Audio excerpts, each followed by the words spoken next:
Welcome to the MBD Podcast, a show where we dig into what's actually working or not when it comes to scaling businesses with the people who've been there. Today's guest has definitely been there, so why don't you go ahead, give them an introduction, tell them a little bit about where you've been, what you're doing, where you're going. So my name is Gene Caballero. I'm co-founder of a company called GreenPal, which has been described as the Uber for lawn care. And we started GreenPal in one market in Nashville, Tennessee, and now we operate in over 250 cities across the United States. Awesome. So when starting that business, what were areas of opportunity that you came across where you needed to scale, right? But you were getting a lot of friction and potential failure. It was basically everything. With a marketplace, you have to have the suppliers and you have to have the people that are actually gonna, take their credit card out and pay for your product. So it was both, aggregating vendors and also getting homeowners. So we had, both problems on both ends of the spectrum. And how did you, they're completely different problems. How did you go about structuring kind of the plan of attack? Like did you do in your discovery phase to identify, okay, these are the issues, these are two issues, and then you had your issues. And then when you go, okay, now that we got these issues, what do we do to solve these problems? Yeah, first of all, it was basically the vendors. Something that we did initially that wasn't scalable was basically just scraping Angie's List, scraping Craigslist, scraping the internet, and just cold calling these vendors. Mm-hmm. That's kind of what we did. We know we needed to get validation from these guys that hey, our product is scalable and it was viable for them to use, and so that's what we did initially. And then once we saw that we kind of had a product and knew that this was something that was worthy of continuing, we what we did was basically just kind of set up a small little budget in Facebook and just kind of marketed to those individuals. Instead of getting 5 to 6 a week manually, we were getting 20 to 30 a day. So that's kind of something that we did on the vendor side to basically kind of grow and market the vendor side of our platform. So with the vendor side, I want to dig in a little bit deeper. What did that cold call script sound like? Oh man, I remember it like it was yesterday. We would do it on Saturdays. The whole team would just sit around and basically like, all right, I've got the next one, and so it would be like, hey, my name is Gene Caballero. I'm starting a new company called GreenPal. I'm not trying to sell you anything, but are you looking to add more homes on your route? And they were like, yes, of course. What's your address? They were thinking that I was the homeowner. Mm. So we would basically tell them like, hey, I'm starting a new company. We're going to get you new homeowners. And this is how it works. This is the benefit for you. And would you be interested in signing up? And, based on what they would say, 9 times out of 10, they would say yes, but I'm a little hesitant. Wow. It's not going to cost me any money to sign up, and it's not going to cost me any money to bid. Where am I getting screwed? And Yeah. that's where we literally had to face, they thought that we were, hiding. Okay, well, I can bid, probably 5 times and they're going to start charging me, or they're taking more than 5% of the transaction or something like that. So we had to earn their trust pretty quick, or I'll call you back, so that's kind of a lot of the issues that we faced up front. And another hurdle we had to overcome was actually getting them signed up. In the beginning, it was me that was, like, hey, I'm going to text you the information that I need. I'm going to go ahead and create your account. I'm going to do all this for you. And basically, all you need to do is connect your payment processing, your bank account to Stripe. And, that was a very, very, manual process on our Mm-hmm. end that wasn't scalable, up front, but just something that we had to do.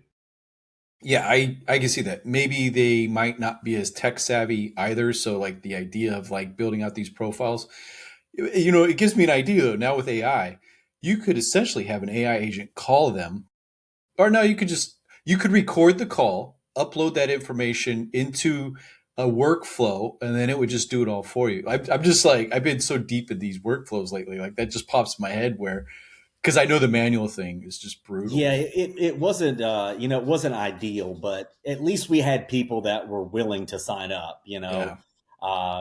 But now we have a pretty integrated process that kind of allows them to do it seamlessly, and Hmm. we have product market fit in most of these areas to where you know the basic information we need from them to get signed up is minimal, but for them to actually bid, they have to have their profile complete. So we kind of tease them like, hey, you could be winning these properties if you upload your headshot, if you upload pictures of previous work. So that's something that we've also incorporated into the sign up workflow.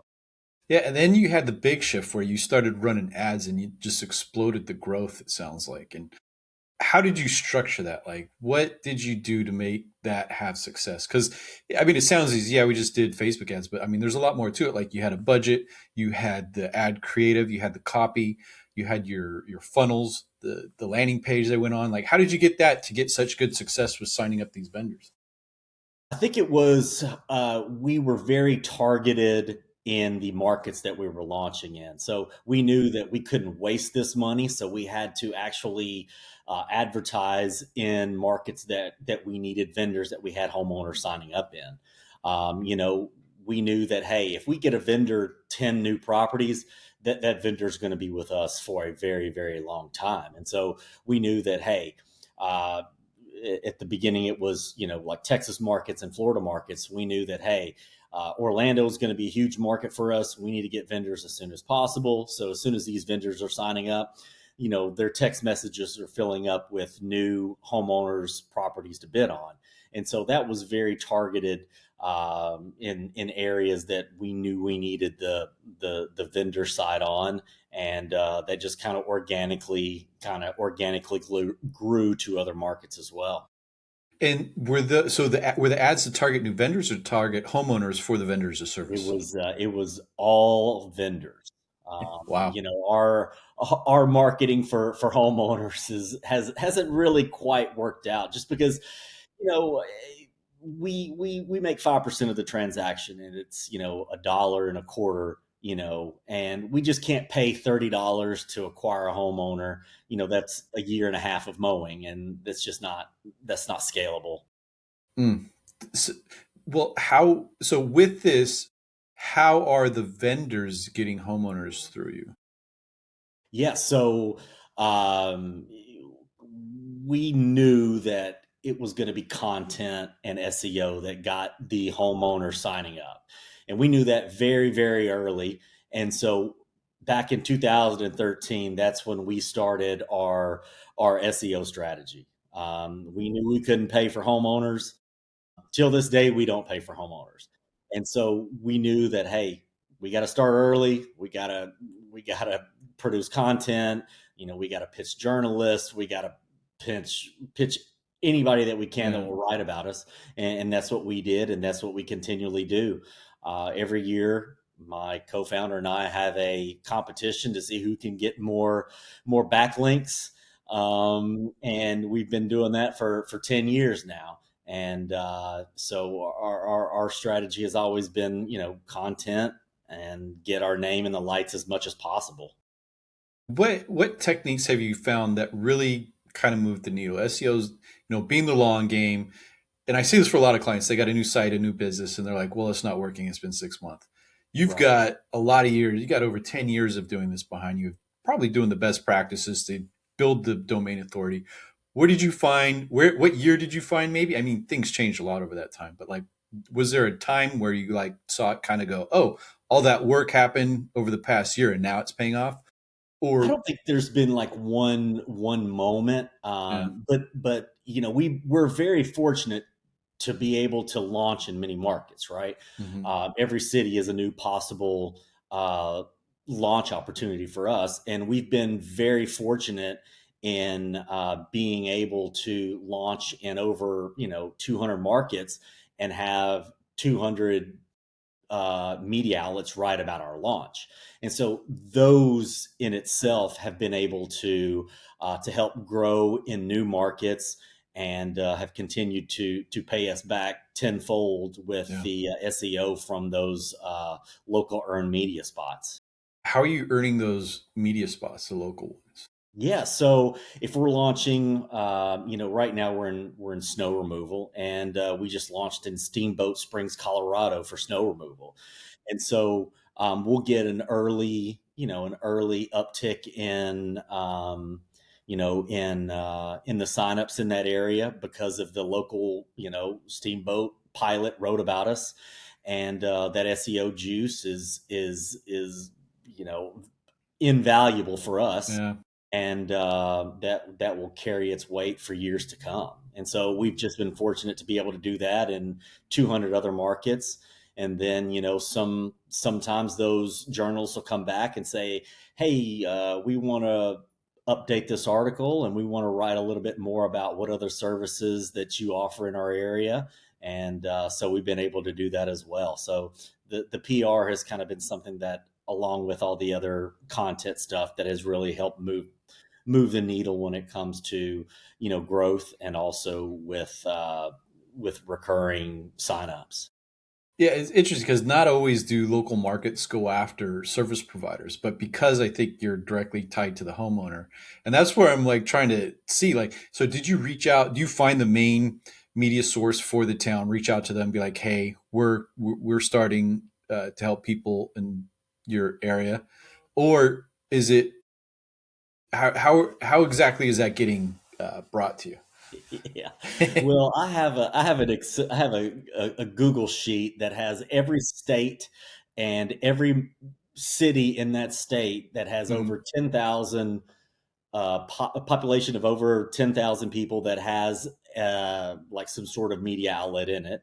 And in that, I am able to see what outlets to pitch, whether it's newspaper, whether it's news station. And then if we're launching in that, I know that, hey, I've got to go and find the reporters that deal with, new business launches, or just anybody in general that writes about the news. Got it. So you got a list and you go after it. So you've got the data already. Yeah, have the hard part's been done. The scraping of all those websites has been done, and so Got it. we just target those when we launch. And And are you smiling and dialing them, or are you emailing them, or both? yeah, it's email. I don't think this Okay. generation of news reporter wants to be pitched via phone. I've actually tried it before, and they're Yeah. like, "Yeah, just email the newsroom." So Got it. Yeah. No, it's. I mean, this is good to do because, like, if a business starting a service, right? Like, these are things they need to go find these media outlets that they may not be thinking about because it goes down to, well, how'd you know who to contact? It's not you just pull a list of everyone and you go after them all because you got a small, amount of media sources. And it sounds like you could go either to their website, submit, or a direct email, or you're finding them maybe LinkedIn. Well, yeah, it sounds like the I journals. haven't had too big. The biggest success is just going to the website. They always have people, or about us, or a newsroom, and there's a list of people who to reach out to. So Yeah. highly recommend going to that page, and copy and pasting who you need to email, and pitching them directly. Yeah, no, that's great because a lot of people, they don't think to even do that. They just Yeah, and what these are people, what are backlinks, right? Like, oh yeah, well, here's a great absolutely. example. And I mean, and these reporters are looking for cool and unique things to write Yeah. about. So, you're helping them with their job, and it's great, and it's free, and Mhm. it helps get the word out. Awesome. So you got your vendors on board. You've got a way to get media backlinks, building out the SEO profile. Now it's maintaining the customer and making sure to dominate the market. So when you go to enter a new market, one, are are you making sure that the markets you're in are being dominated and then go to a new market, or are you kind of spreading to where, okay, we have enough market saturation? Is there like a level of market saturation before you move to a new market? Do you open up multiple markets at the same time? What's kind of your approach? Yeah, our approach is kind of as many as possible. Our goal is about 30 to 40 new markets a year. And then in the markets that we haven't launched successfully, just say that I've tried to launch Spokane, Washington for 2 years. We Mm. haven't been able to get anything written in the news press. I will circle back every year and see if there's a new uh, contact person there and try to pitch them and try to get that market officially launched with that news article being written about our launch. So a lot of coordination when it comes to circling back to markets, and then we just try to launch as many as possible. We're fortunate enough to have a lot of vendors in the areas, and we just trying to fill their calendar as much as possible. Awesome. No, great. So, in looking back on everything, what's something that you, for someone who's trying to scale right now, what's one piece of advice you wish you had earlier on? One piece of advice that I had: um, do as many small experiments as you can as possible, and then as soon as you find that one, just go all in on it. We Yeah. didn't even think that the PR thing was going to be viable. I mean, we literally thought that you had to hire a PR firm and pay them, five, six, Oh, $7,000 a yeah. month to get all these markets launched. And it's like, well, let me just try this one time, or two times, and that's something that we did, and it was just based on the fact that we didn't have money to spend on it. But yeah, just try to find one little thing that's working, experiment on so many, and hit your ball to that and take off. Awesome. And where can people connect with you and learn more about what you're doing? Yeah, I can be found on Facebook, on Instagram, or I can be emailed directly, gene@yourgreenpal.com. Awesome. Well, thank you for taking the time. No problem, Jason. Thank you so much. All right.